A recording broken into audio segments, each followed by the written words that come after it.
ओम श्री परमात्मने नमः।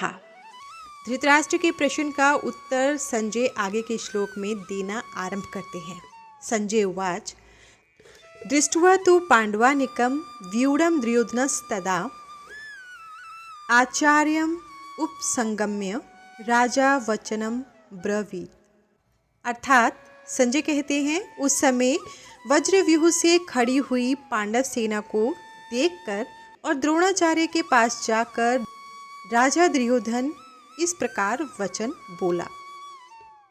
अब इसकी व्याख्या करते हुए यहाँ पर कहा गया है, द्रोणाचार्य के पास जाकर दुर्योधन क्या वचन बोला, इसका आगे श्लोक में बताते हैं।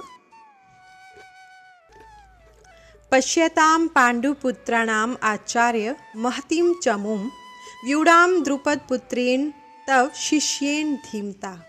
अर्थात हे आचार्य, आपके बुद्धिमान शिष्य द्रुपद पुत्र धृष्टद्युम्न के द्वारा व्यूह रचना से खड़ी की हुई पांडवों की इस बड़ी भारी सेना को देखिए। यहाँ पे द्रोण के लिए आचार्य शब्द का प्रयोग किया गया है दुर्योधन के द्वारा। द्रोण के लिए आचार्य संबोधन देने से दुर्योधन का यह भाव मालूम देता है कि आप हम सबके अर्थात कौरवों और पांडवों के आचार्य हैं। शस्त्र विद्या सिखाने वाले होने से आप सबके गुरु हैं, इसलिए आपके मन में किसी का पक्ष या आग्रह नहीं होना चाहिए।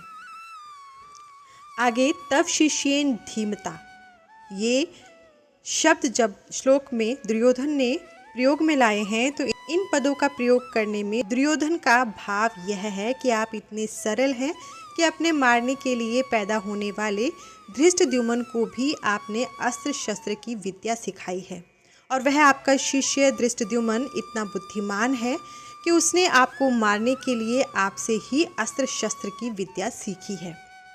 इस श्लोक में दुर्योधन ने धृष्टद्युम्न पद को न कहकर द्रुपद पुत्र को कहा है। यह पद कहने का आशय है कि आपको मारने के उद्देश्य को लेकर ही द्रुपद ने याज और उपयाज नामक ब्राह्मणों से यज्ञ कराया, जिससे धृष्टद्युम्न पैदा हुआ। वही यह द्रुपद पुत्र धृष्टद्युम्न आपके सामने प्रतिपक्ष में सेनापति के रूप में खड़ा है।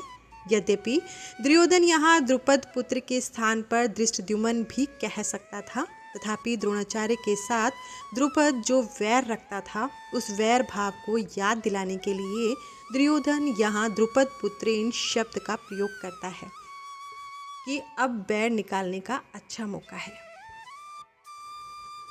द्रुपद पुत्र के द्वारा पांडवों की इस व्यूहाकार खड़ी हुई बड़ी भारी सेना को देखिए आचार्य, ऐसा दुर्योधन कह रहे हैं। तात्पर्य है कि जिन पांडवों पर आप स्नेह रखते हैं, उन्हीं पांडवों ने आपके प्रतिपक्ष में खास मारने वाले द्रुपद पुत्र को सेनापति बनाकर व्यूह रचना करने का अधिकार दिया है।